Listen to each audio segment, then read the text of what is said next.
Especialmente un saludo a nuestros panelistas que ahora les voy a presentar y gracias por su participación. Mi nombre es Ángel Rodríguez, yo soy el asesor de manejo clínico en emergencias en la unidad de gestión de amenazas infecciosas y conmigo está como parte del equipo Milena Corredor, que es una especialista en control de las infecciones, y también Priscila Born, ¿no? Que es viróloga y que nos apoya en el tema de influenza zoonótica, pero también es parte de este equipo. Bueno, además con nosotros contamos, como pueden ver en la pantalla, con la doctora Valeska Stempliuk. La doctora Valeska Stempliuk es asesora en enfermedades transmisibles y en emergencias en la OPS Ecuador y es especialista en control y prevención de las infecciones, como todos ustedes bien conocen, ¿ok? Y nos va a apoyar con este tema prioritario que lleva bastantes años de implementación en la región. Además, con nosotros, y un especial agradecimiento, contamos con dos colegas de Costa Rica, Edward Siles Araya, que es ingeniero de salud laboral e higiene ambiental.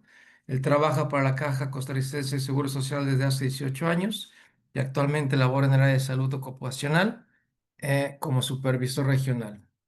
También está Carol Brenes, también de la Caja Costarricense de Seguridad Social. Es una enfermera con maestría en enfermería en salud laboral y ha laborado en empresa privada y actualmente tiene 6 años trabajando en esta área de área ocupacional. También está con nosotros, va a haber un video, bueno, de manera virtual, José Espino, que es especialista en manejo de calidad de aire, etcétera. Lo verán en un video que desafortunadamente por otros compromisos no puede estar. Bueno, esos son los panelistas que tenemos hoy. La agenda la ven en pantalla. Estamos en el primer punto. Y el segundo punto, inmediatamente veremos con la presentación del programa de protección respiratoria acerca de Valesca. ¿Por qué es importante este tema? Este tema hace parte de los esfuerzos de preparación y respuesta, específicamente contra la enfermedad respiratoria y también muy importante sobre la seguridad del paciente, pero más aún la seguridad de los trabajadores de salud. Es un tema prioritario para la organización como parte de la prevención y control de la infección en emergencias y también en la respuesta a brotes. Eh, no voy a entrar mucho en detalle sobre lo que es el programa, porque para eso está la presentación de Valesca. Solamente nos gustaría realmente reiterar el compromiso de la organización en estos aspectos, específicamente en la preparación y respuesta a brotes, y esperamos que sea realmente de utilidad. Es un seminario abierto. Por favor, ponga sus preguntas, sus respuestas. Hay interpretación a inglés, español, portugués. Y por supuesto, la experiencia del nivel regional, país será de gran utilidad para ustedes, esperemos. Y dicho esto, Valesca, te dejamos la palabra. Nuevamente, muchas gracias. Y adelante, por favor.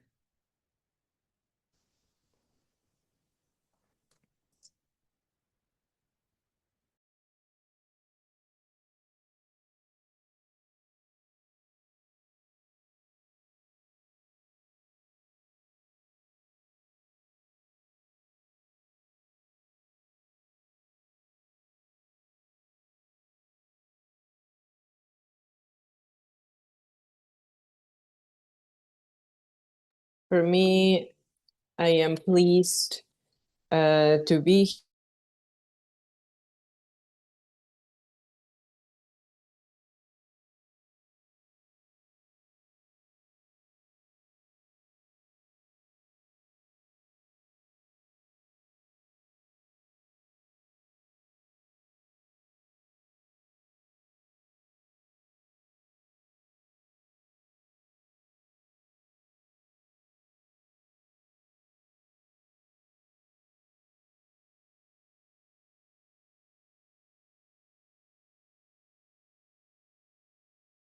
Então, vou mudar para português.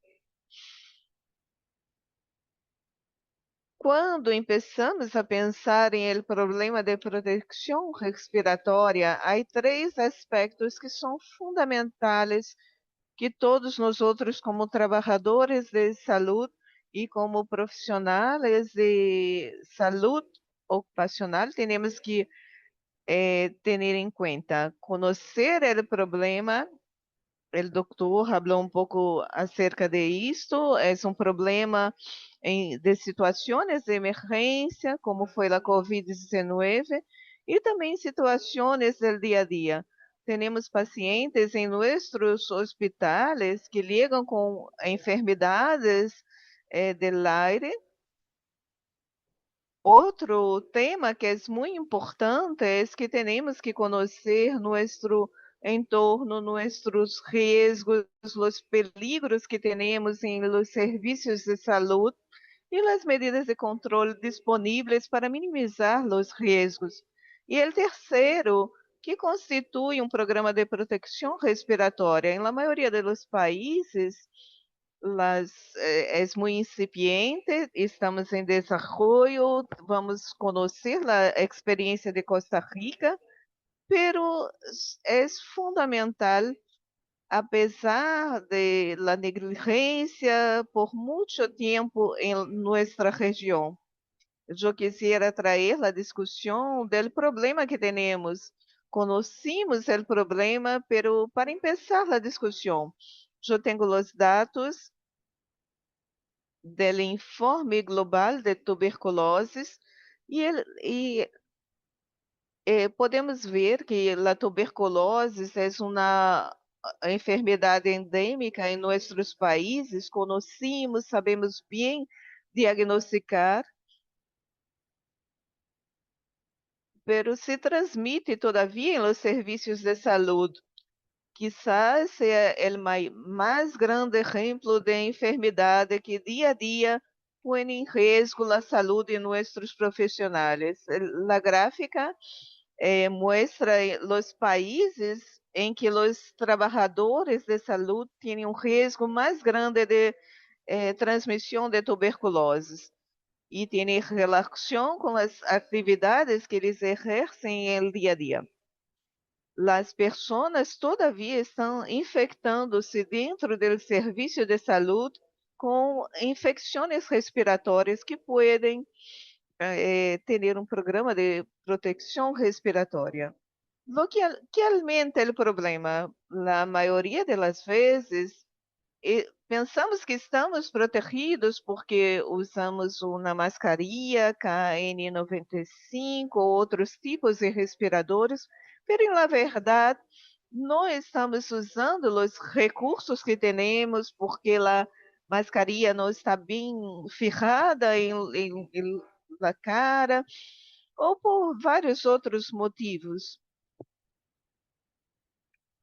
Por usar mal o recurso e que não contribui com a proteção, apesar de pensar que estamos protegidos de los riscos. Quais são os peligros em los serviços, em las instalações sanitárias? Temos vários. A grande maioria dos controladores de infecções, pensamos em los riscos biológicos que são muito importantes, mas há outros que temos que considerar, además de bactérias, vírus, hongos, são os materiais químicos que têm um peligro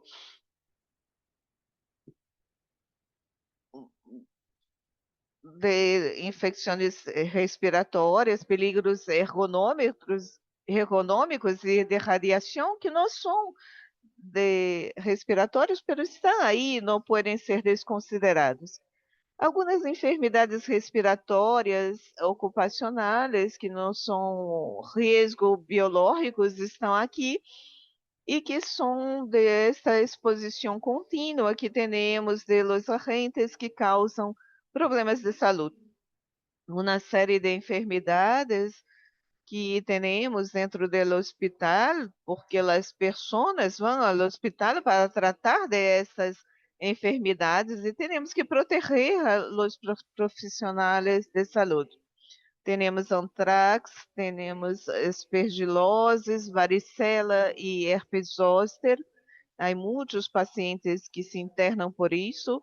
El sarampião em vários países da região e temos o vírus da viruela del mono, temos o SARS-CoV-2, que é nosso amigo recente da pandemia. Temos também varíola, outros patógenos emergentes que temos que estar sempre preparados para responder, e os habituais patógenos de serviços de saúde. Influenza, que causa gripe, outros vírus de sintomas respiratórios, tuberculose, Covid-19, sarampião, que sempre estão nos serviços de saúde. É para isso que devemos preparar-nos. Todos sabemos que todas as enfermidades infecciosas se transmitem da mesma maneira. Temos um reservatório que pode ser um paciente, pode ser um profissional de saúde, esse reservatório e esse agente sai do reservatório e se transmite por várias vias de transmissão, e há um hospedeiro suscetível, que é a pessoa que se infecta, que queda enferma. E temos lá, acá, ensino as medidas que temos disponíveis e que temos que evitar que llegue do reservatório às pessoas. Temos que conhecer nossos riscos e fazer uma relação de los riscos e implementar um programa, seja um risco de infecção ou de proteção respiratória especificamente. Em geral, em los hospitais, quando hacemos uma avaliação del risco, temos três grandes reservatórios. Um que já comentei, que são os pacientes com uma enfermidade transmitida por el aire, seja uma exposição nova, como foi o SARS-CoV-2, ou uma infecção como na gripe, sarampião ou tuberculose. Outra fonte de exposição menos explorada por nós outros e que talvez devemos ter uma mirada específica é exposição a polvos ou fibras tóxicas que se dão em los laboratórios de análises clínicas e também na central de em área de endoscopia, que são áreas que eu invito a conhecer e trabalhar mais, porque nossos profissionais estão expostos aí também. E quando temos renovação e construção, temos exposição a diversos tipos de fibras e podem ser tóxicos ou podem conter bacilos ou algum hongo que podem causar infecção. A grande maioria das vezes, logramos evaluar os riscos usando nossas capacidades, nossos conhecimentos e capacidades em relação à infecção. Alguns outros peligros necessitamos de instrumentos específicos para medir o caso de vapores tóxicos ou químicos. Necessitamos outros instrumentos para medir os riscos e tomar as medidas de controle necessárias. Como hacemos a avaliação de riscos para a saúde humana? Primeiro, identificamos o peligro, uma enfermidade, uma pessoa enferma, um tipo de procedimento que se faz no hospital. Depois, estudamos esse peligro e evaluamos as pessoas que estão em risco, os profissionais, os pacientes, e o risco está caracterizado e começamos a tomar as medidas de controle. Por exemplo, usando a tuberculose como exemplo, temos um peligro, que são os pacientes que têm tuberculose. Sabemos que quanto mais exposto um paciente com tuberculose, e depende também se o paciente está em tratamento ou não, em que período da enfermidade ele está, se ele o entorno em que o paciente está, se está em uma habitação com um sistema de aire controlado, o risco é menor. Vamos sumando tudo isto e aplicamos as medidas de controle. É um processo que temos que fazer para cada um dos peligros que temos dentro do hospital que podem afetar o sistema respiratório de nossos pacientes.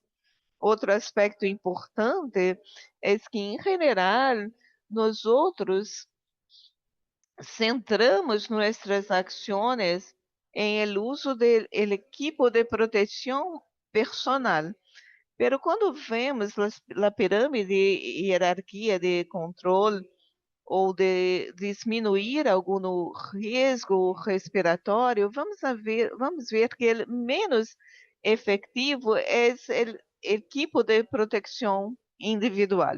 Ele deve ser usado, pero é importante considerar que só o EPP é menos eficiente que somado com outras medidas, que são medidas de diminuir o risco e implementar controle de engenharia e controle administrativos. Então, se damos um exemplo para riscos químicos, podemos eliminar o agente químico que causa o peligro ou reemplaçar o agente químico por outro com menos dano para a saúde.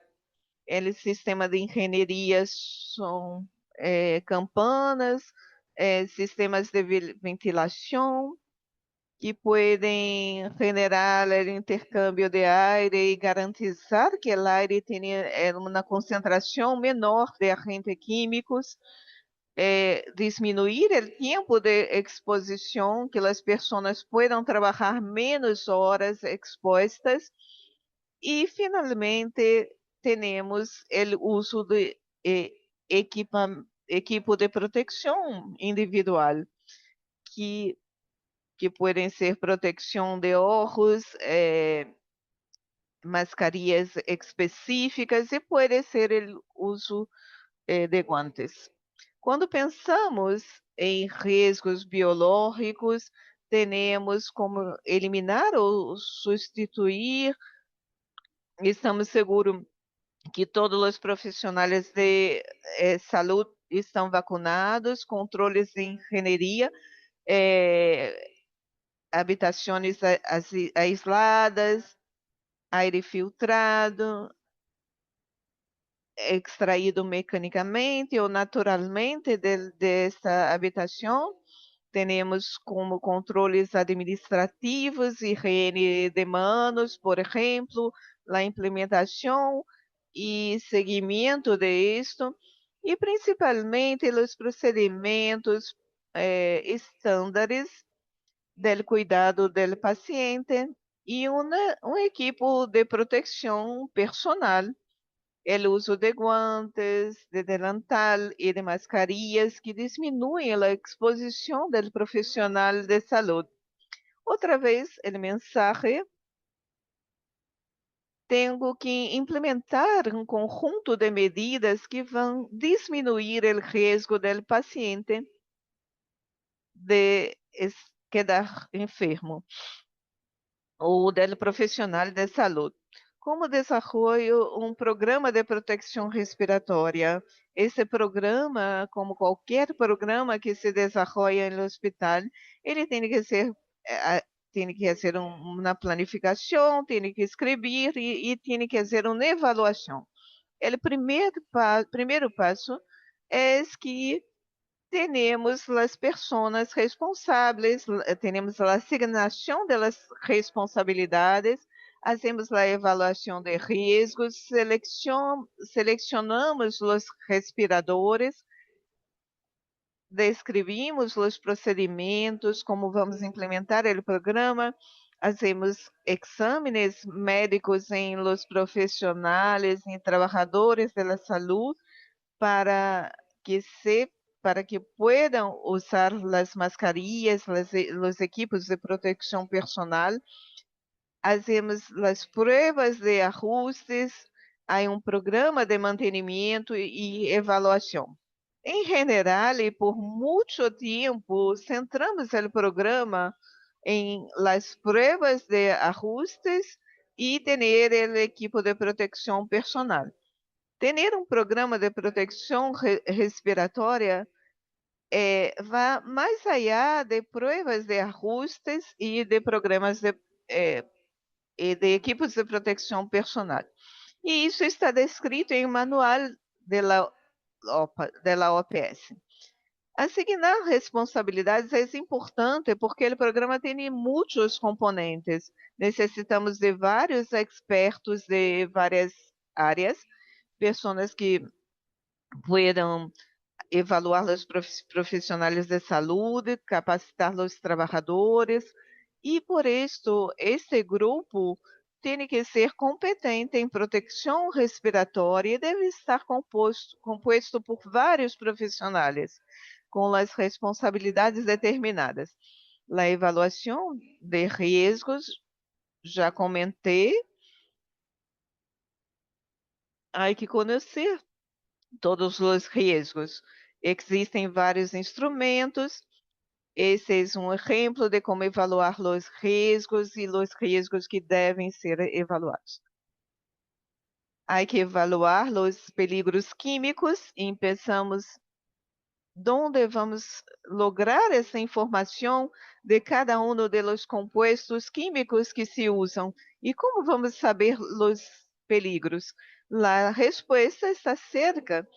Cada um dos compostos químicos que existem dentro do serviço de saúde devem ter esta ficha de dados de segurança.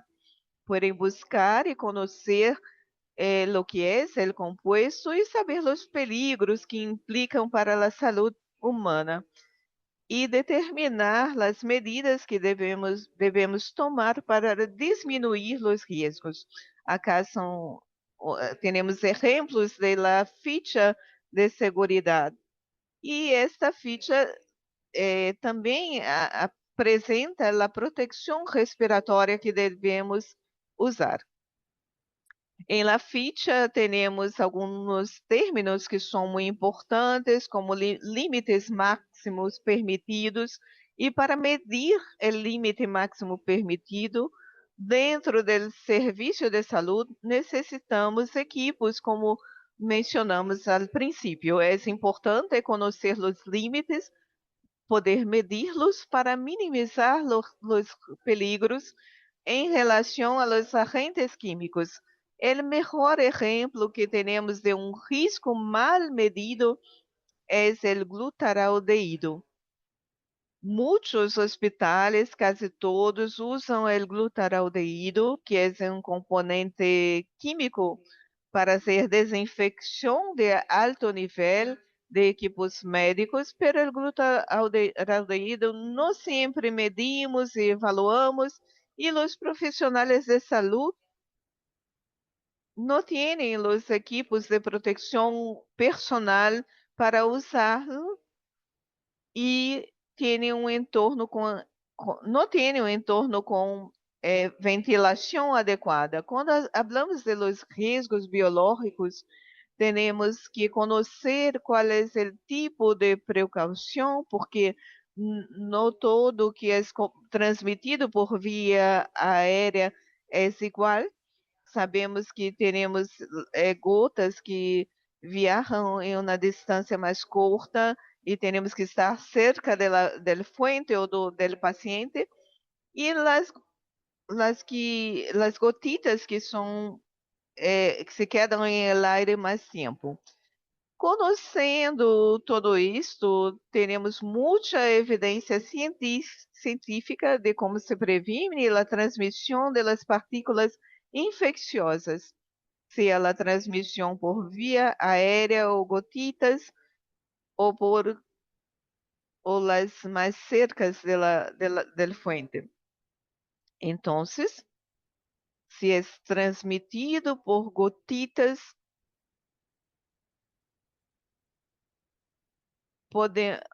temos que conhecer las recomendaciones del uso de respiradores e implementar el uso de una manera que sea eficiente. Entonces empieza la segunda parte que ya se desarrolló más, que son conocer los respiradores, y a pesar de conocer más y de haber discutido acerca de los respiradores durante la pandemia, existen errores en la utilización de respiradores que van desde la compra del tipo de respirador.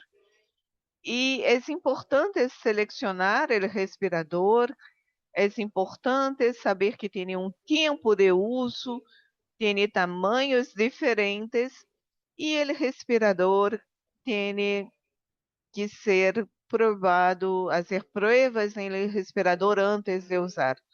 Además de la capacidade de filtrar que esse respirador deve ter, que conhecemos através das especificações, ele tem um limite e por isso é tão importante que nós outros tenhamos outras medidas de proteção implementadas, como o controle do aire, porque o respirador tem um limite de capacidade de proteção que se conhece e se pode incorporar por meio de informação que também está em la ficha e de lo que conhecemos de cada enfermidade.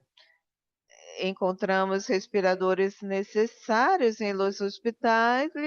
É importante que os profissionais de saúde hagam uma revisão médica e vean se podem ou não utilizar os respiradores, porque usar limita a capacidade respiratória de los profissionais e trabalhadores. É muito importante que as pessoas sejam evaluadas por um médico. Ademais, usam isto em condições de estresse por muito tempo, em condições de estresse psicológico e físico e necessitam ser evaluados.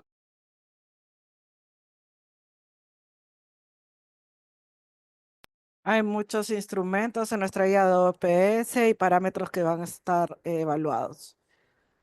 Después de que tenemos a las personas evaluadas, el respirador disponible, y tenemos que entrenar a los trabajadores y profesionales de salud para el uso del respirador y para que puedan protegerse, porque sabemos cómo es muy incómodo, cómo esto incomoda muchas veces al trabajador por no entender los riesgos a los que está expuesto. Entonces no usa el respirador y eso puede ser un peligro para su salud. Entonces la persona necesita ser entrenada, necesitan ser entrenados para conocer ese riesgo y poder usar de forma correcta el respirador.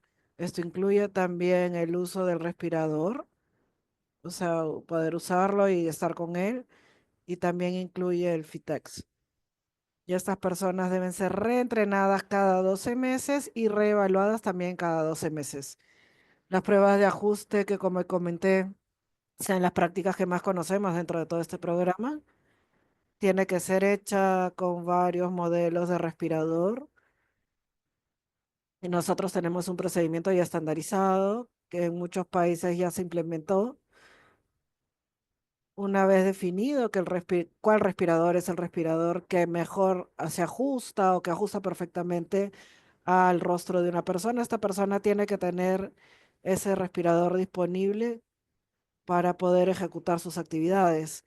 Entonces, si yo, Valesca, hago la prueba de ajuste y uso el respirador A, también el M, ese respirador A tamaño M tiene que estar siempre disponible en el área para que yo pueda ejecutar mis actividades con seguridad. Este entrenamiento tiene que ser considerado el almacenamiento, el mantenimiento, la reparación.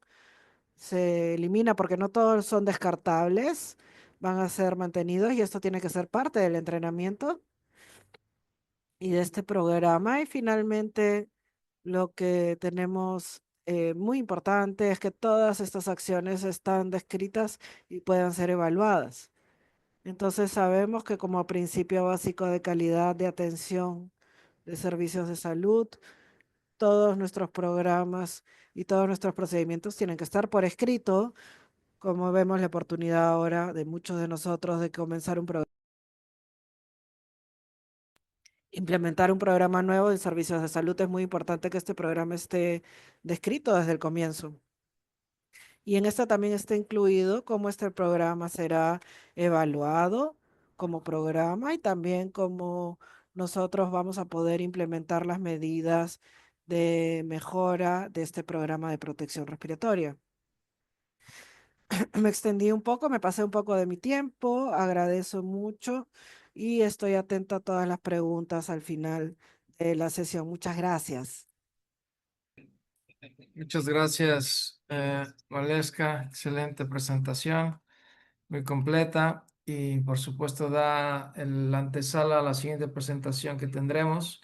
Por favor, colegas, pueden poner sus preguntas en el chat o guardarlas para la discusión que habrá después, que haremos todo de manera conjunta. Ok, muchas gracias. Bueno, la siguiente presentación, como habíamos discutido en la agenda, es la experiencia de Costa Rica en la implementación de este programa. Así que damos el micrófono a Carol Andrea Brenes, que ya las presentamos, y a Edward Siles. Adelante, Carol. Gracias. Sí, muy buenos días a todos. Vamos, me confirman si se ve mi pantalla.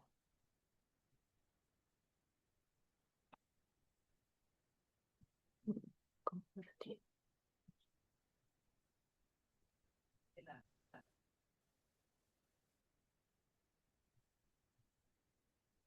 ¿Si logran visualizarla? Perfecto, adelante. Bueno, perfecto. Sí, listo. Bueno, buenos días a todos. Como se comentó, vamos a comentar un poco la experiencia de la implementación del programa de protección respiratoria acá en la Caja Costarricense de Seguro Social. Adelante, Caro. Bueno, generalidades un poco de la institución. Es una institución estatal que tiene cobertura a nivel nacional y como empleador tienes a cargo a más de 63,000 personas. Adelante, Carol. Entonces, a nivel país, pues básicamente esta infografía muestra un poco a detalle la distribución o las redes también de salud que se generan. Y como manera de resumen, pues tiene 29 hospitales y alrededor de 525 centros de salud denominados CEBAIS.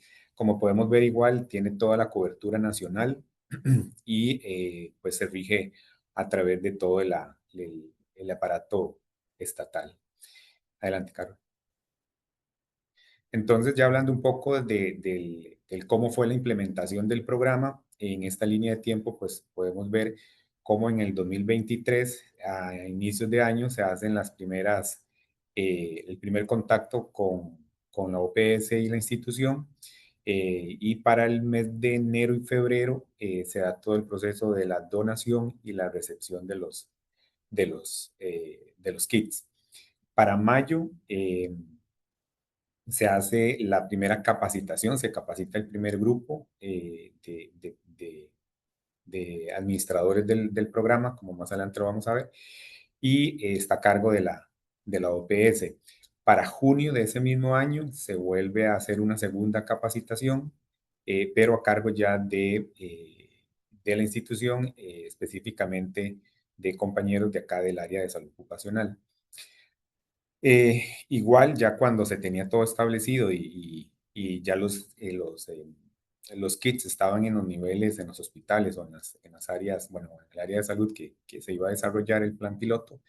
Entonces, en agosto de ese mismo año, del 2023, se hace la divulgación, se presenta ante la red de salud ocupacional, se hace la divulgación del manual de protección respiratoria donde, bueno, se establecen todos los pasos que anteriormente pudimos ver en la presentación y se establece también o se genera la estandarización de la recepción de los resultados. Entonces, a partir de ese mes de agosto del 2023, ya queda establecido hasta la actualidad ciertos parámetros y cierta estandarización, donde básicamente, y como lo dice ahí la filmina, a partir de ese mes, perdón, se llega a establecer que los entregables son cada cuatro meses al año, en ese sentido. Y después, para septiembre, casi para el cierre de año, se da una capacitación del programa, pero específicamente en la parte médica y fue coordinada igual por compañeros de acá del área de salud ocupacional con personal de la OPS y el público meta en este caso eran los médicos de atención integral al trabajador para que pues no solo conocieran del programa, sino también la intervención de ellos o la participación de ellos con todo lo que tiene que ver con la parte médica. Y para el año 2024, a inicios del año de ese año, se vuelve a tener otro contacto con la OPS, donde se desarrolla el taller de brotes, donde ya no solo participa profesionales de salud ocupacional, sino ya también se trata de hacer el enlace con epidemiología. Adelante, Carlos. Entonces, básicamente desde el inicio lo que se hace es en una institución, pues como lo vimos, bastante robusta, entonces se crea varias estrategias de la implementación. Lo primero es, bueno, ¿quiénes? Entonces, ahí se define que se hizo en hospitales nacionales y especializados, que son 8 hospitales, y 8 hospitales nacionales, perdón, regionales y periféricos. Esto es como para avanzar y no solo quedar centralizado, digamos, el, el programa. También, bueno, ¿por qué hospitales? En el sentido, esto es también porque es donde se concentra la mayor cantidad de funcionarios de asistencia, ¿verdad? Entonces, de ir, y aparte también de que hay mayor complejidad de procesos, cantidad y complejidad, entonces también para ir conociendo y ir eh, visualizando el riesgo de una manera más detallada. También se generó en un área de salud, esto es primer nivel de atención, que de igual manera tal vez no tienen procesos tan complejos o de tanto riesgo que hospitales, pero sin embargo igual pues hacen procesos que ameritan el uso de equipo de protección personal, entonces se quiso también abordar para dar un primer paso y conocer, digamos, y esa caracterización de ese riesgo. Y también se incluyó una unidad de mantenimiento institucional, dado que la visualización también era no quedarnos solo como institución, repito, en la parte solo de asistencia al paciente, sino también en otros procesos ya más, digámosle, más internos de la, de la caja. Adelante, Caro. Bueno, también la otra estrategia, al momento que se genera la divulgación o se genera el manual, se establecen fechas, como lo vimos anteriormente, por vía formal, en este caso, de los entregables para darle ese monitoreo constante al proceso. Adelante, Carlos. También lo que se quiso hacer fue estandarizar bajo una herramienta, en este caso Excel, para la entrega de esos resultados y en una primera instancia. Después vamos madurando un poco más y nos damos cuenta que esa herramienta pues había que actualizarla. Entonces, para este año, inicios de este año, se actualizó la herramienta para poder tener mayor detalle de las pruebas de los resultados que ahorita vemos. Adelante, Carlos. Igual, entonces, siempre se estableció ese seguimiento tanto de la entrega o de la no entrega muchas veces, ¿verdad? Por pues, circunstancias propias del centro de salud y demás, pero para ir monitoreando al menos de que se va generando o sea, se va generando el programa, o saber también de situaciones fuera de control que podría estar impidiendo, digamos, el avance del mismo en el hospital. Adelante, Carlos. A manera general, aquí tenemos los resultados desde el 2023 al 2025, donde podemos ver en en el primer gráfico es la distribución porcentual de pruebas, de pruebas de ajuste, ¿verdad? Entonces ahí tenemos que del total de la población, que en este momento es parte del programa, el 47% pues tiene un ajuste positivo, mientras que, perdón, tiene un ajuste, perdón, se les ha hecho la prueba de ajuste y el 53% están pendientes. Ahora, como les decía, al inicio se generó la herramienta, tenía la intención de medir quién sí, quién no tenía esa prueba de ajuste, pero evolucionando, ¿verdad? Y tomando más experiencia en el programa, lo que se generó ahora con la segunda, con la versión 2, por decirlo así, es de esas personas que tienen la prueba, se les hace la prueba, quienes dan un ajuste positivo, pero con el tipo con el tipo de mascarilla o el tipo de PP, en el sentido de que a nivel como institución gubernamental se hacen compras centralizadas, entonces lo que llega muchas veces a los servicios o a los funcionarios es un modelo estándar. Sin embargo, era medir si quiénes pasaban con ese modelo estándar y quiénes no, para poder determinar si básicamente teníamos un 100% cubierto con ese modelo, básicamente un modelo estándar. Básicamente lo que llegamos a lo que pudimos medir, lo que ya sabíamos, ¿verdad? Que siempre van a haber personas que van a necesitar otro tipo de equipo de protección personal en el sentido de la talla. Entonces ahí en el segundo gráfico lo que tenemos es exacto, gracias. En el segundo gráfico lo que tenemos ahí es donde el 82% de las personas que se le han hecho las pruebas pasan la prueba, tienen un ajuste positivo con la mascarilla sí, con la mascarilla o el respirador estándar, es decir, dado desde el nivel central, mientras que el 18% pasa la prueba, pero con cambio básicamente en la talla, tallas más pequeñas, en esa parte, aclararlo, para que se desajuste positivo. Entonces, básicamente ahí nos vamos dando cuenta de la necesidad sí, la necesidad de ir cambiando el modelo y no solo manejarnos con una sola talla. El tercero, pues lo que tenemos es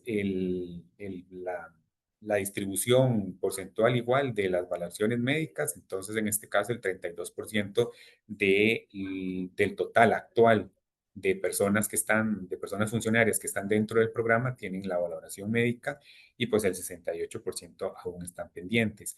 Y por último, la cantidad de personas capacitadas. En esto vamos un poco más parejos, donde el 41% están capacitados y pendientes tenemos el 59%. Ahora, sí es de aclarar que en este momento tenemos los resultados, es porque dentro de esa estandarización se pide que cuando el servicio escogido, que sea parte del programa, termina el proceso, el administrador del programa debe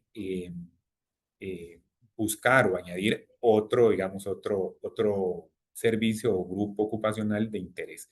Entonces, eso hace que eh, los resultados se vean un poco más, o no permiten visualizar en este momento, o no se visualizaron el cierre total, pero básicamente lo que sí tenemos es para varios hospitales donde ya hay grupos o servicios totalmente ya mapeados con todas sus pruebas de ajuste, con todas sus valoraciones médicas y con todas sus personas capacitadas.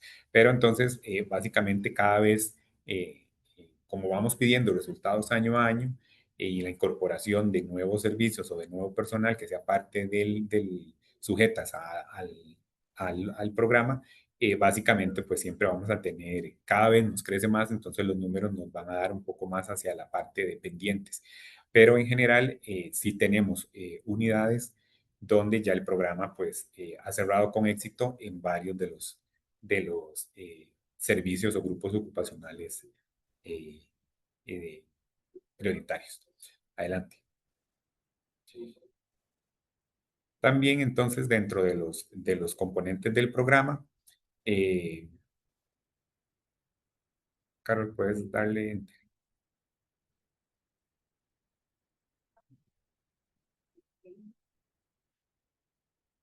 Listo. Dentro de los componentes claves del programa, pues tenemos el programa es de interés institucional, ¿verdad? Básicamente se cuenta con todo el apoyo gerencial y obviamente baja en cascada a todas las unidades que en este momento son parte, pero la idea es que al final toda la institución sea parte, digamos, del programa. Igualmente, se tiene un liderazgo técnico rector. Esto es porque el programa nace y sale desde el área de salud ocupacional, que es el ente a nivel institucional, rector en la materia de la seguridad y salud en el trabajo, y por lo tanto se busca armonizar y instrumentalizar todo el programa, haciendo, como les comenté, la estandarización de los documentos, dar el seguimiento, el apoyo también, no solo el apoyo técnico, muchas veces hasta administrativo, y obviamente pues ir monitoreando a nivel institucional todo el desarrollo.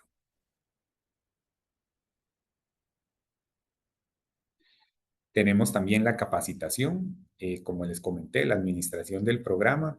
La capacitación se da desde como lo vimos, desde el entrenamiento para las pruebas y de las diferentes partes del programa, generando, digamos, también una jerarquización como lo pide el programa a través de los administradores del programa, apoyo a través de los supervisores regionales y involucrando también obviamente a los médicos que dan la atención integral al trabajador. Adelante. Y también pues tenemos todo lo que es el proceso de gestión de riesgos, donde se incorpora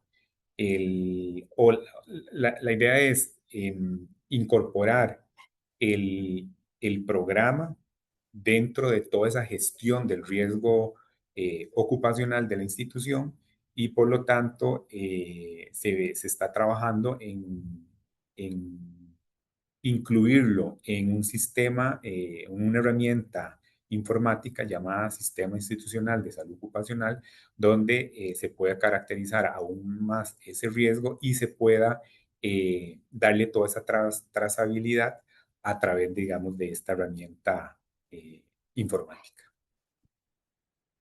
Adelante. Bueno, ya continuando, ¿verdad? En esta parte sí también, ¿verdad? Nosotros quisimos traer como esos puntos claves desde el inicio, ¿verdad? Efectivamente, hemos contado con el apoyo de otros compañeros del área de salud ocupacional, por ejemplo, las doctoras que están encargadas de la parte de vigilancia de los trabajadores, que ellas nos han colaborado también, ¿verdad? Aquí en la parte de la capacitación de los médicos que brindan la atención integral a los trabajadores y también de otros compañeros que están en la parte del desarrollo del sistema institucional, ¿verdad? Como lo dijo mi compañero Eduard, que es un sistema de digitalización. Entonces, efectivamente, hemos tenido nosotros dos, empezamos el programa, pero sí hemos contado efectivamente con el apoyo, la colaboración también de nuestra jefatura para que nos apoyen y nos acompañen, digamos, en otros procesos que al final de cuentas forman parte de este programa. ¿Cuáles han sido los beneficios a nivel institucional, verdad? Principalmente a nivel central, pues contamos ahorita con la estructura, ¿verdad? Tanto documental, técnica y práctica de un programa preventivo, ¿verdad? Efectivamente, a nivel de salud ocupacional es difícil a veces establecer programas preventivos porque muchas veces también por los mismos procesos y porque somos a veces instituciones, ¿verdad? Un poquitito cuadradas, somos más reactivos, ¿verdad? Entonces, este es un programa preventivo que abarca tanto el proceso de gestión de riesgos, ¿verdad? Como lo vimos, porque efectivamente los compañeros que están en los niveles locales deben de hacer esa evaluación de riesgo, decir, bueno, estos servicios son los que se incluyen dentro del programa, ¿verdad? Porque hacen la parte de identificación, evaluación, se da la parte de vigilancia de la salud. Entonces se incorpora a ese control médico que tienen los trabajadores, en este caso, digamos, el personal que está en riesgo, se incluye la parte de valoración médica, ¿verdad? Con el formulario que, ¿verdad? Que establece la norma y efectivamente también nosotros lo adaptamos a nuestro país y también se complementa en la capacitación, ¿verdad? Y es un ciclo de mejora continua.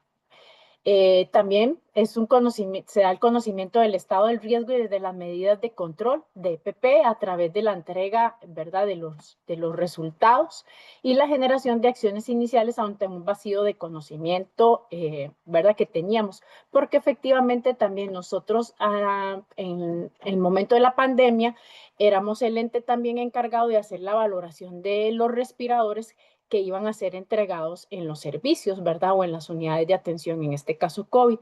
Entonces, para nosotros, pues efectivamente el respirador debía ser certificado, que cumpliera con todas las normas, ¿verdad? Y todo lo más, pero efectivamente, como yo siempre, ¿verdad? Podemos tener el mejor respirador, pero no a todo el mundo le queda. Entonces, si somos 63,000 trabajadores, efectivamente es muy difícil que a todos nos quede el mismo respirador. Entonces, a través del programa, pues se ha venido viendo que efectivamente es así. No a todo el mundo ¿verdad? Se le ajusta bien el respirador, por más que sea un respirador de calidad certificado y todo lo demás. Entonces, eso también nos permitió a nosotros ir ante ¿verdad? Las instancias técnicas a solicitar la apertura de códigos de compra de respiradores diferentes para diferentes tallas y que las unidades pudieran gestionar sus compras, ¿verdad? Porque como lo mencionó mi compañero, efectivamente al ser una institución pública, las compras generalmente son centralizadas, entonces se compra uno o dos tipos de respiradores. Pero ¿qué pasaba con aquellas personas que efectivamente no les estaba quedando el respirador? Entonces, ¿verdad? Porque pueden ser de 60 y en este caso tenemos como un poquito más de 1,000 personas que están dentro del programa y de esas 1,000 personas, en el momento que nosotros hicimos la solicitud de apertura de códigos, habían tal vez como unas 50 personas que no les quedaban el respirador, ¿verdad? Entonces uno dice, bueno, son 50, son poquitas, sí, pero efectivamente esas 50 personas no las podemos estar exponiendo a utilizar un equipo de protección personal que no es el correcto para ellos, ¿verdad? Entonces, si nos amparamos, digamos, ante la ley, ¿verdad? Porque la ley dice que sí se le tiene que otorgar el equipo adecuado y obviamente ya con datos más reales pudimos tener esa luz verde, por decirlo así, de la apertura de los códigos. Principalmente son tallas más pequeñas, ¿verdad? Porque generalmente se manejan tallas estandarizadas y solicitamos talla small y talla extra small. Entonces, eso permitió que efectivamente podemos ir monitoreando quiénes son los que están dentro de esa, ¿verdad? Ese percentil de 50, que son los estándar, y quienes, digamos, necesitan un respirador más pequeño. A nivel local, bueno, ¿cuáles han sido los beneficios? Se cuenta con la implementación, efectivamente, ese programa preventivo para un riesgo específico, ¿verdad? Generado desde una identificación y una evaluación detallada de este. Además, se cuenta con la información objetiva certera sobre la eficacia del respirador utilizado, ¿verdad? Así como de la conveniencia o no del uso de este según la valoración médica, porque es complemento, ¿verdad? La valoración con las pruebas de ajuste y contar con códigos, ¿verdad? Ya ellos cuentan con estos códigos para la compra de respiradores de diferentes tallas y no depender de lo suministrado por compras centralizadas. Lo que sí, digamos, queda como sujeto es que pueden salir a comprar, por decirlo así, ¿verdad? Como le llamamos acá, esos respiradores de tallas más pequeñas siempre y cuando se tenga porque el administrador del programa no es el que compra los respiradores, ¿verdad? Efectivamente. Entonces, la persona encargada de hacer las compras puede salir a hacer esta compra de respiradores más pequeños siempre y cuando tengan el criterio de salud ocupacional que efectivamente para X persona, ¿verdad? O grupo de personas se requiere un respirador de menor tamaño. Entonces ya hay una justificación técnica, ¿verdad? Que permite efectivamente realizar esa compra desde el nivel local. Y ahorita, bueno, ¿hacia dónde vamos? Entonces, les vamos a pasar un video, pero sí para ponerlos como en contexto, es porque nosotros, ¿verdad? Como el área de salud ocupacional, contamos con el sistema institucional de salud ocupacional, pero hemos venido, ¿verdad?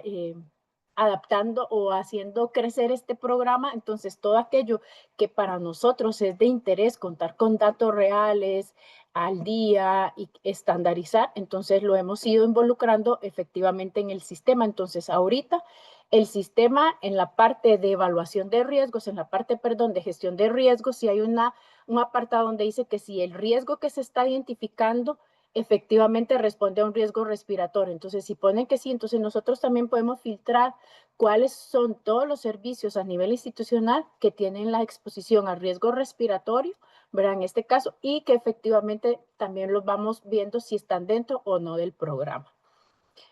Y me indican si se escucha el video.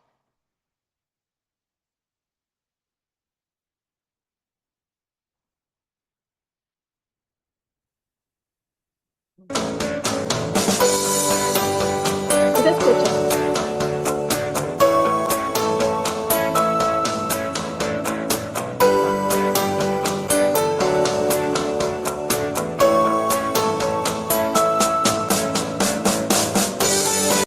Voy a trazarlo un poquito para que lo veamos desde el inicio porque sí empezó como muy...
Y bueno, aquí tenemos también la lista de las unidades que en este momento están participando, ¿verdad? O que forman parte, y los compañeros que son los administradores locales del programa.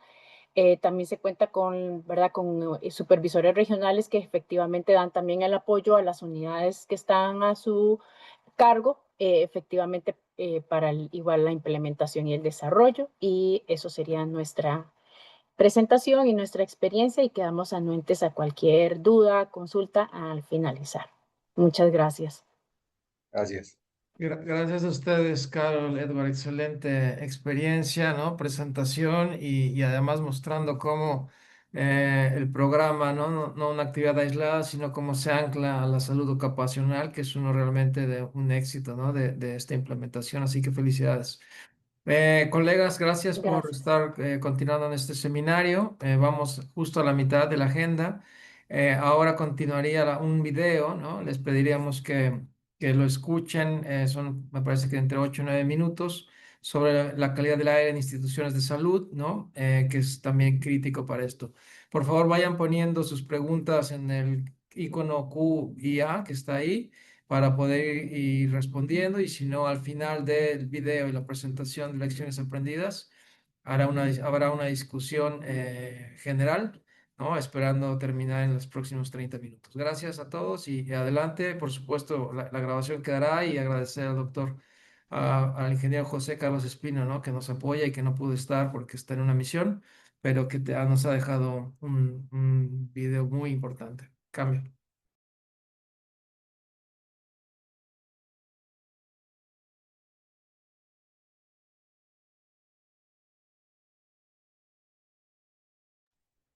Y creo que no se escucha.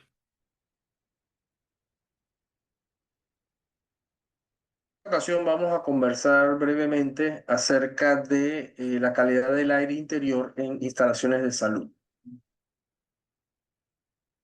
¿Por qué es importante la ventilación en las instalaciones de salud? Bueno, el sistema de aire acondicionado de ventilación, que en inglés pues, se llama HVAC, requiere una atención especial en hospitales. Muchos brotes de infecciones nosocomiales se han relacionado con los sistemas de aire acondicionado, ya sea por un mal mantenimiento o una mala operación. Los sistemas en los hospitales pues, pueden ser muy complejos. Aquí podemos observar pues, quirófanos y una sala de cuidados intensivos con sistemas modernos de flujo laminar, pero no todos los hospitales de la región pues, tienen estos sistemas. También podemos tener sistemas de ventilación natural, como el que vemos aquí. Así es que tenemos pues, los dos extremos, ¿no? Desde sistemas modernos con filtros especiales hasta los sistemas tradicionales de ventilación natural. A raíz de este problema, la OPS pues, ha identificado una necesidad con los países miembros de establecer unas guías para la calidad del aire interior en instalaciones de salud. A raíz de esto, se publicó la guía que vemos aquí en pantalla en el año 2023. Esta guía cubre 4 áreas específicas sobre los asuntos relacionados con la calidad del aire interior en instalaciones de salud, principalmente hospitales.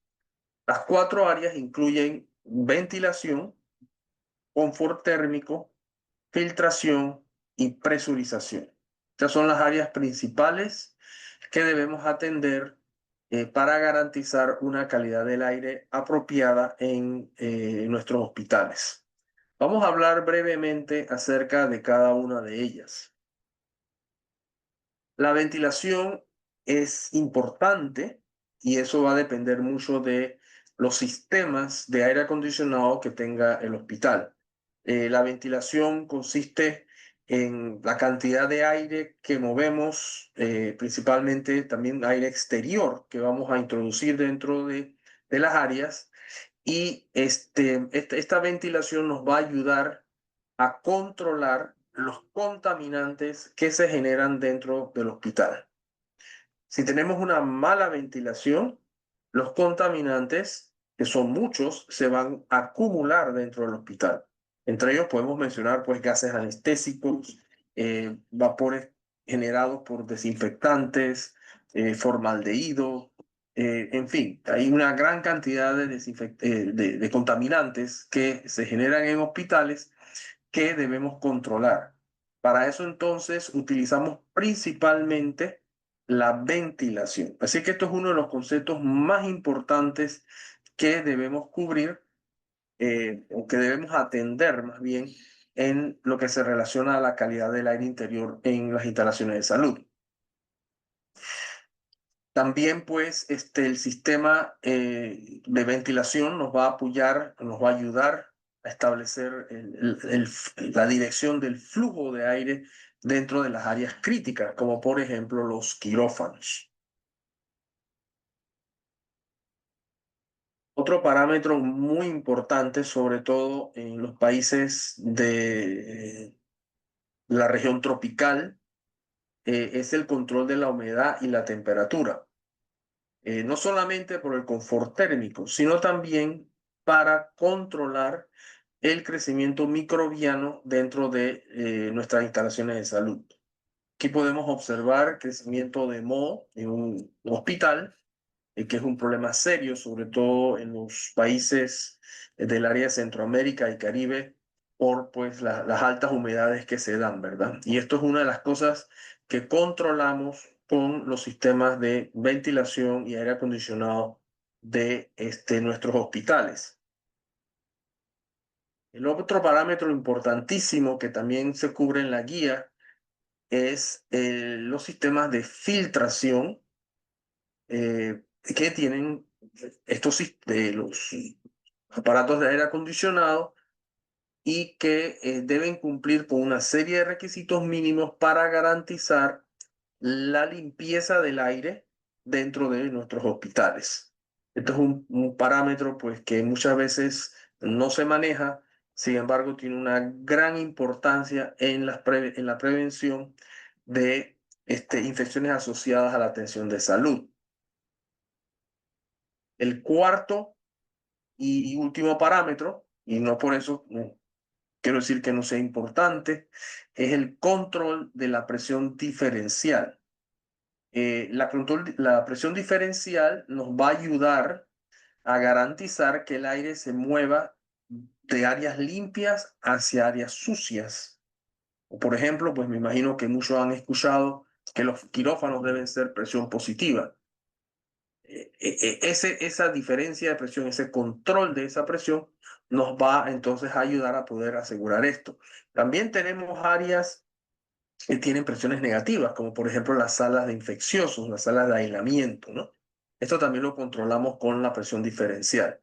Uno de los problemas principales que vemos en la región es las puertas de las áreas críticas, como podemos ver aquí en la foto de la izquierda, la foto de las puertas de un quirófano que no sellan correctamente y no se puede entonces mantener la presión diferencial en forma adecuada.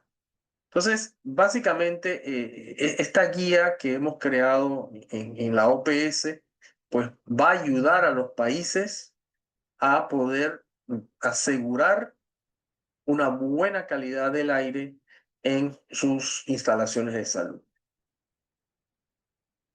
Bueno, con esto terminamos. Muchas gracias por su atención.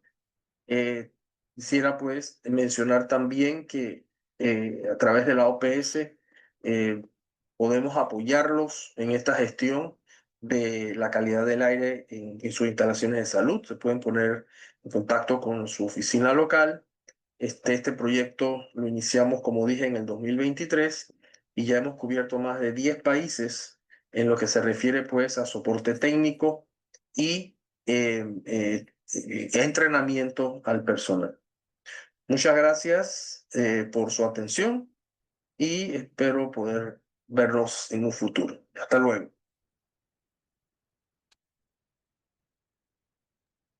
Bueno, hemos escuchado, ¿no? Fue la solicitud que le hicimos a José, un video realmente corto, porque entendemos la dificultad a veces de seguir videos cuando uno no está presente, ¿no? Entonces lo ha hecho realmente de una manera muy ejecutiva, con los mensajes claves, lo cual agradecemos y lo ha dicho al final, ¿no? El equipo está a disponibilidad para apoyar estos aspectos. Hay una guía regional y por favor pueden poner sus preguntas, se las haremos llegar y daremos seguimiento, por supuesto, con ustedes. Así que muy importante este aspecto. Vamos a cerrar ya el seminario con la siguiente presentación, que es que dará la doctora Milena Corredor. en las lecciones aprendidas de la implementación de este programa a nivel regional en los últimos años. Así que, Milena, adelante, muchas gracias. Muchas gracias. Pido el favor a Georgette para compartir la presentación, por favor.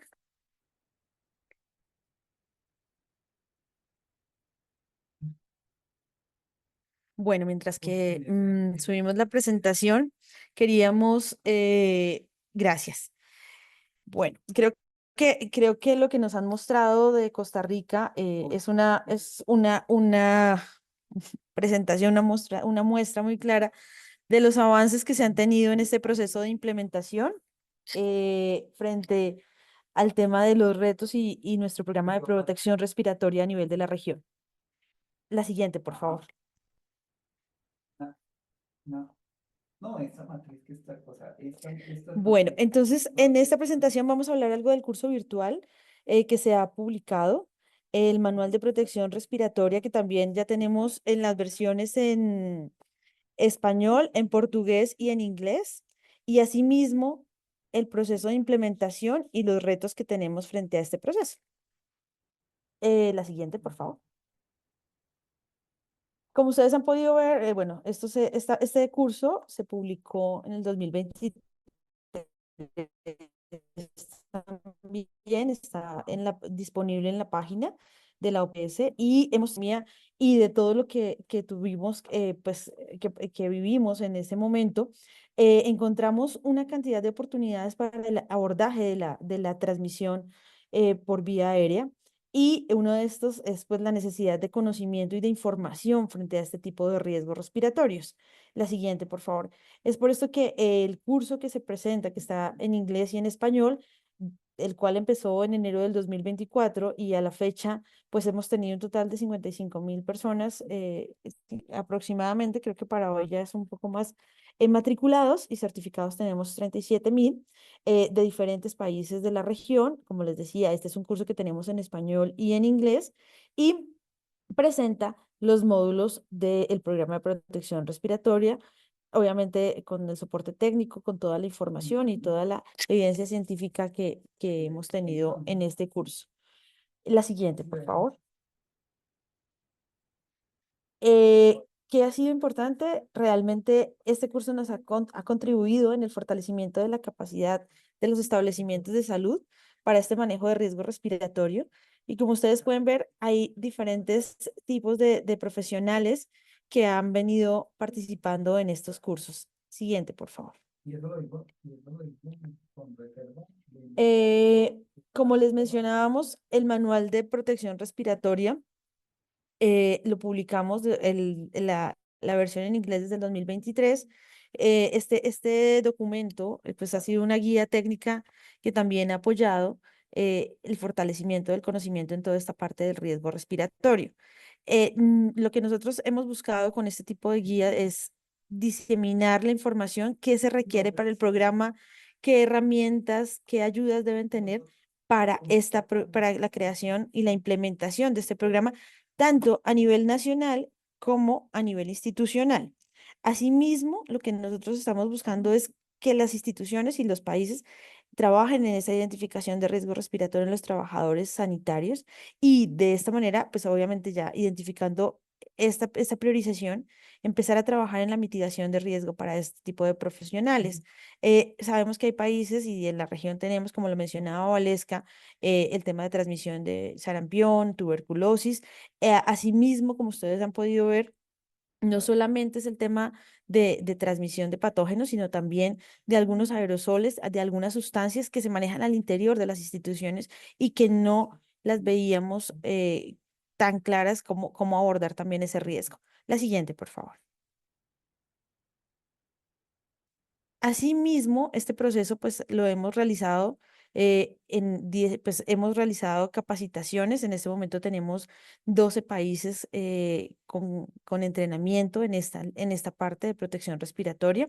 Hemos realizado 18 capacitaciones presenciales, también hemos continuado realizando capacitaciones virtuales y han aplicado estos talleres a nivel nacional, regional y en los establecimientos de salud de los países que mencionamos. Ahí La siguiente, por favor.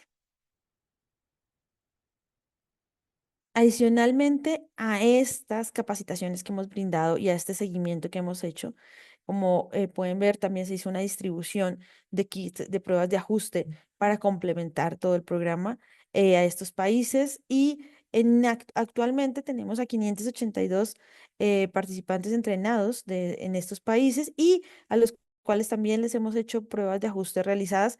Obviamente aquí no tenemos incluidas las pruebas de ajuste que los países han ido realizando en sus propios implementaciones de los programas, pero también tenemos consolidación de información respecto a esto. La siguiente, por favor. Realmente lo que hemos podido encontrar y de los temas importantes para tener en cuenta es que esta implementación del programa, como ustedes lo pudieron ver, es una necesidad que sí, creo que la pandemia nos lo mostró. El manejo de la transmisión por vía aérea de patógenos es un tema importante, como pudimos ver, y por eso traíamos a colación la presentación de José Espino. De todo este riesgo hay muchos abordajes y las instituciones se tienen que trabajar desde muchas líneas frente a esto. La primera o la línea que a veces tenemos más fácil de manejar es el equipo de protección personal, es el manejo del respirador, pero tiene que ser pues de una manera adecuada y de una manera segura realmente para los trabajadores. Como hemos podido ver, no todos los respiradores sirven para todos los tipos de cara. Esto conlleva a que muchas pruebas de ajuste no pasen y realmente pues hay evidencia de que las pruebas de ajuste y esos resultados nos ayudan a tener una protección mejor, pues mayor para nuestros trabajadores. Asimismo, también hemos visto que la implementación de este programa es importante y es necesaria articularla con otros programas, con otras líneas dentro de las mismas instituciones, porque a veces lo queríamos abordar desde prevención y control de infecciones, pero se requiere el apoyo de salud ocupacional, se requiere el apoyo de salud en el trabajo, se requiere el apoyo del tema de las directivas, de las áreas directivas o administrativas, para que realmente esto tenga un crecimiento y una acogida. Asimismo, hemos notado que se requiere incluir este tipo de programas de manera articulada con los planes prepandémicos, porque hace parte de esta misma vía de transmisión y tenemos que dar, obviamente, un seguimiento y un respaldo para que podamos ampliar esto. Para implementar estos programas necesitamos voluntad política y obviamente el tema de recursos humanos, insumos, pues se hace necesario para tener una adecuada implementación también de estos programas. La siguiente, por favor.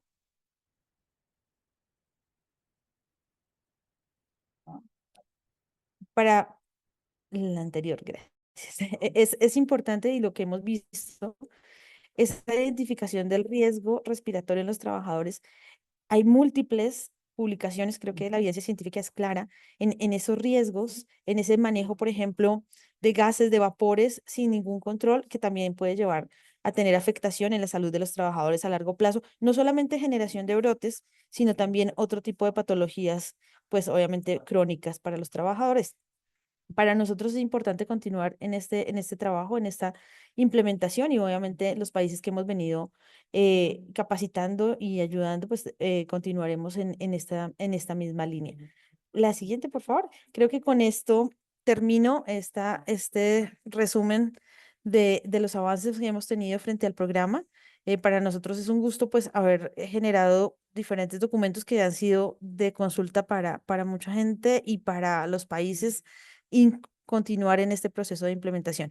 Muchas gracias y te doy la palabra. Gracias. Gracias a ti, Milena. Excelente presentación y pone claramente, ¿no?, lo que ha sido la implementación de este programa desde su nacimiento hasta ahora, ¿no? ¿Cómo vamos a seguir con esto? Bueno, tendremos fortaleciendo todos los 12 países que se ha implementado este programa, fortalecer la implementación y en aquellos países que quieran implementar de nuevo, por supuesto, daremos esta colaboración. Los recursos están, lo pueden ver ahí en pantalla, están disponibles. Y evidentemente las recomendaciones poder anclar esto a otras actividades, ¿no? Como por ejemplo salud ocupacional o temas también de preparación pandémica, por ejemplo. Bueno, le pediría a los colegas de Costa Rica, Carol, Edward, Valesca ya prendió la cámara, Milena también, que prendieran su cámara para poder empezar la ronda de preguntas y respuestas, comentarios. Vamos a iniciar con una pregunta que es para Costa Rica, ¿no? Que está en el chat. Lo voy a leer, que dice así: ¿cuál es el impacto que ha tenido la aplicación del programa en la incidencia de enfermedades respiratorias en el personal expuesto? ¿Cuál indicador están utilizando para poder determinar eso? Así que adelante, colegas. Bueno, buenos días nuevamente. Efectivamente, digamos, un indicador que llevemos específicamente con relación a lo que es el control de enfermedades de índole respiratorio, no se está llevando efectivamente, digamos, como tal. Pero sí es importante, digamos, que ha sido el acercamiento que nosotros hemos estado haciendo con el personal de infecciones intrahospitalarias o equipos de epidemiología, ¿verdad? Porque al final, digamos, nosotros somos un eslabón solamente de ese control, ¿verdad? De enfermedades ocupacionales, en este caso respiratorias, efectivamente porque estamos, digamos, obedecemos a, bueno, el otorgamiento de EPP, en este caso se garantiza que se dé el EPP, pero también involucra lo que son los controles ingenieriles, calidad de aire, ¿verdad?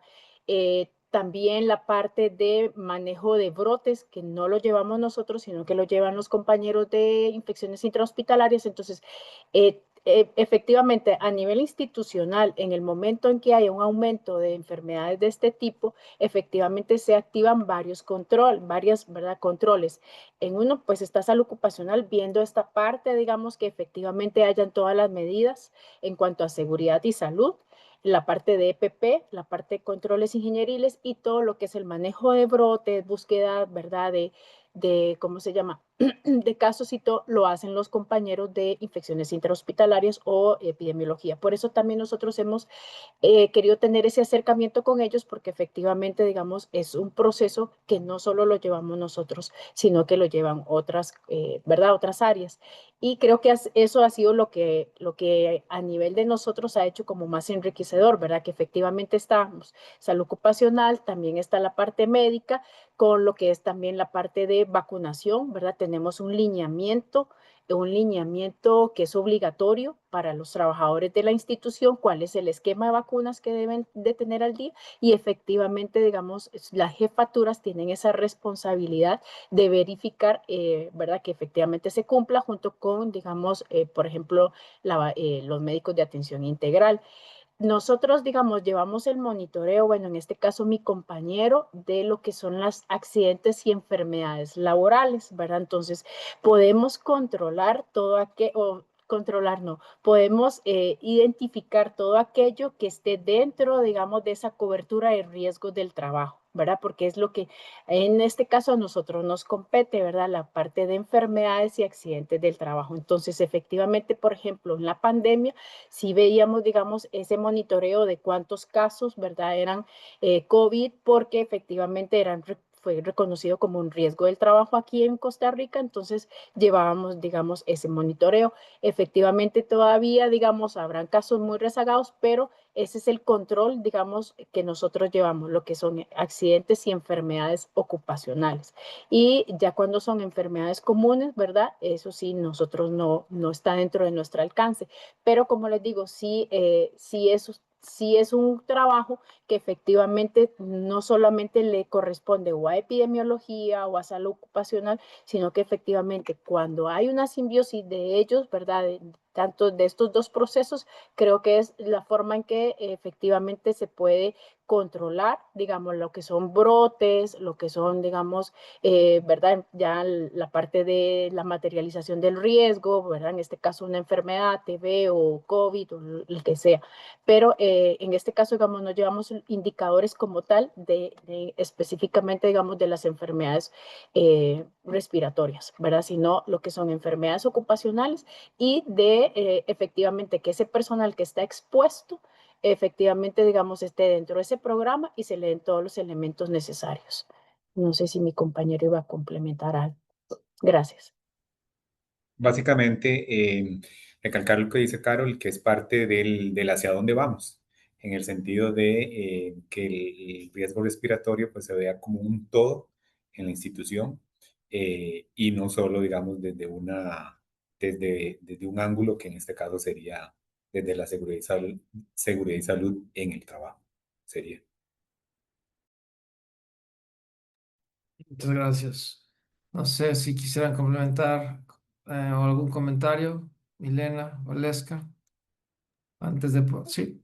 Bueno, se puede agradecer. Yo creo que esta es una de las medidas, uno de los indicadores, como los colegas de Costa Rica comentaron, pero hay también todos esos indicadores que ellos lo tienen implementado con mucho éxito. Y quería felicitar a Costa Rica por la implementación del proyecto y excelente todo lo que están haciendo y las sinergias que están buscando y finalmente proteger a los trabajadores. Pero todos estos otros indicadores de procesos que es un proceso largo y de mucho trabajo que también son tan importantes y que seguramente ustedes en una otra oportunidad nos van a poder mostrar también ahí con ese indicador de resultados final, pero ya nos mostraron cosas que parecen sencillas, pero que en el día a día del trabajo sabemos que son de mucho trabajo, como cuántos por ciento no encajan en lo que compramos normalmente, ¿no?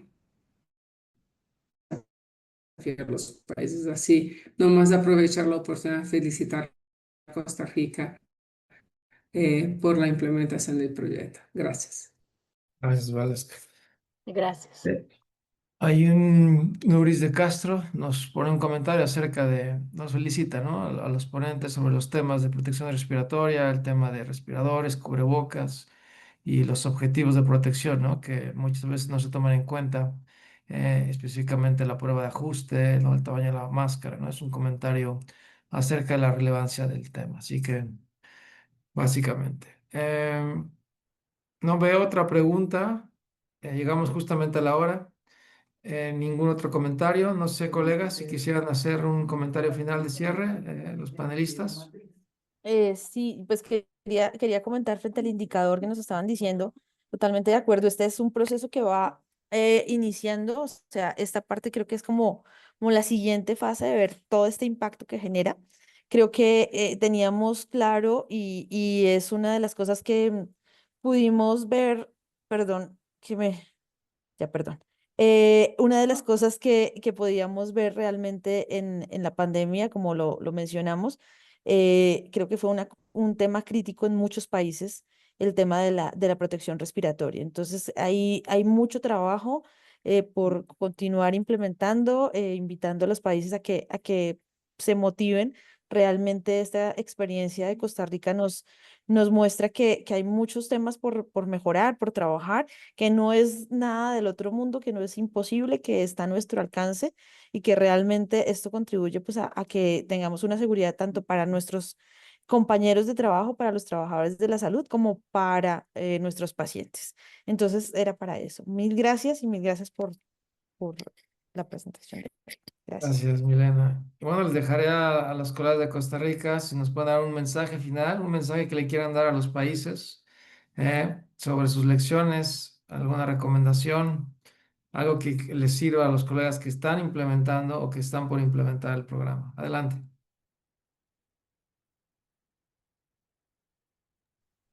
Bueno, de mi parte, sí ha sido un trabajo, ¿verdad? Bastante como minucioso. Digamos, sí hemos tenido que, pues, ir convenciendo efectivamente, porque nosotros somos los que coordinamos, pero quienes trabajan o quienes lo ejecutan son otros colegas, ¿verdad? Entonces, es ir, digamos, efectivamente motivando ¿verdad? A todos estos niveles locales, porque efectivamente uno sabe que una de nuestras principales limitaciones también es la falta de recursos.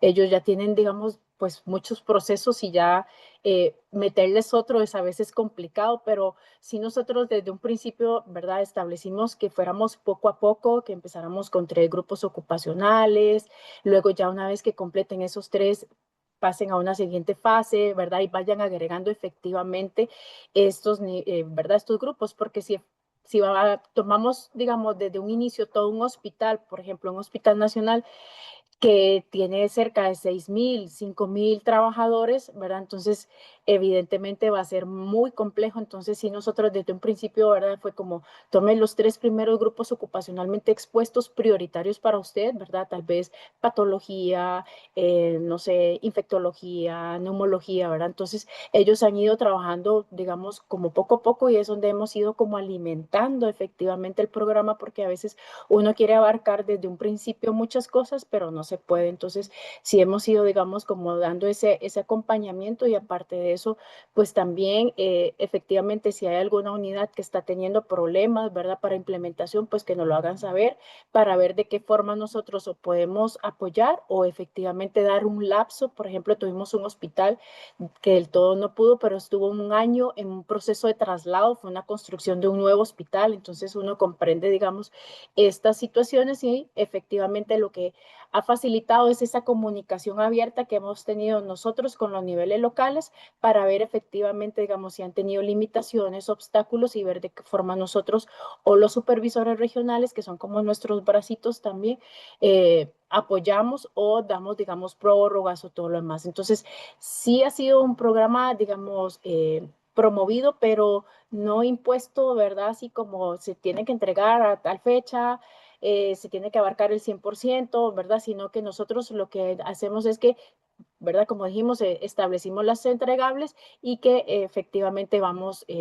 poco a, o sea, que ellos vayan, digamos, haciendo de acuerdo a sus recursos tanto materiales como recurso humano, ¿verdad? Y sí les hemos insistido en que involucren otros actores claves en los hospitales, por ejemplo, el Comité de Infecciones Interhospitalarias, en este caso el médico que es el encargado de la atención integral al trabajador, la parte de capacitación. En los hospitales hay un programa que se llama cap- eh, capacitación continua o programas de capacitación continua que generalmente lo lideran enfermeras. Entonces, es ir viendo cuáles actores me permiten a mí ir involucrando y efectivamente que me vayan apoyando para, ¿verdad? Que el programa vaya caminando de una forma constante, no rápido, pero sí constante, porque efectivamente lo que queremos es que no se caiga, sino que más bien cada vez él vaya, digamos, extendiéndose a más servicios y efectivamente a más